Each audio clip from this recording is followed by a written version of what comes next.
All right, going on to fifth place with Connectopia, kind of a like a Sims game almost.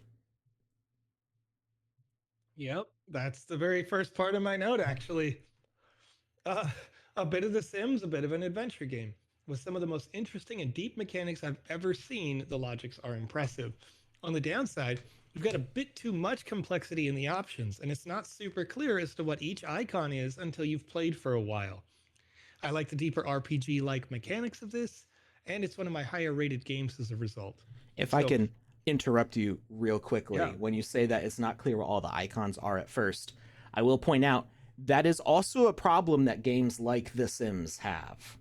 Like Yeah. when you first start playing, especially like MMOs or really complex mobile games that have been out for a few years, oftentimes there's an overwhelming number of mechanics for new players, and that's something that I've noticed in games that I've played when they first came out, and it felt like there weren't as many features. And then as I've seen the game grow year to year and more features, and then it gets to a point where if you stop playing for a couple years, you come back and you're like, where am I?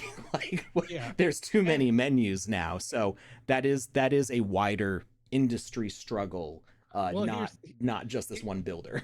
here's the thing to fix that right away. Okay. Mm-hmm. So this is the first time we have to interact with these menus, one, two, three, four, whatever, right? Mm-hmm. So the dev should be intentionally designing one menu because we're teaching people how to do the talk function where it doesn't even have the heart, it doesn't even have the gift, it doesn't even have the handshake.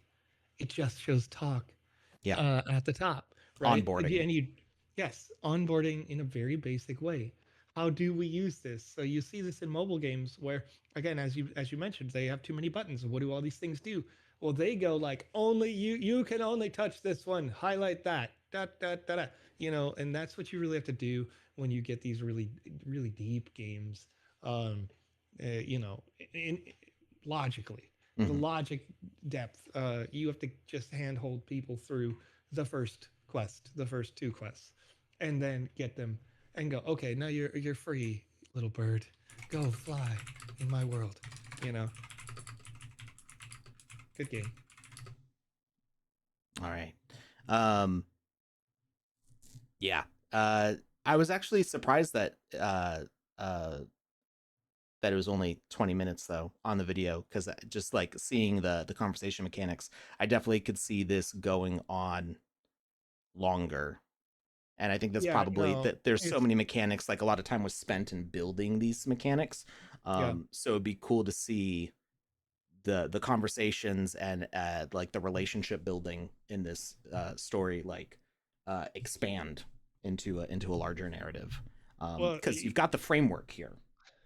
to be clear, that video is short because the dev knows what they're doing. Oh, okay. Like it takes a lot longer when you don't know Okay. to play through this game. So, take it for what it is. It All was right. like 35, 40 minutes or something for me. All right. Well, maybe we'll play this on stream sometime. They've got a whole bunch of different areas. We've got different like parties and beaches and restaurants and stuff to go to. So I'll see about playing this on stream sometime, because it does look, it's not the kind of game that I would usually gravitate towards to myself. I'm very much like, I want to run around and jump on things. Um, no time to talk. There's places to explore. But this does look like it could be a lot of fun, especially if we can like role play the voices maybe. All right.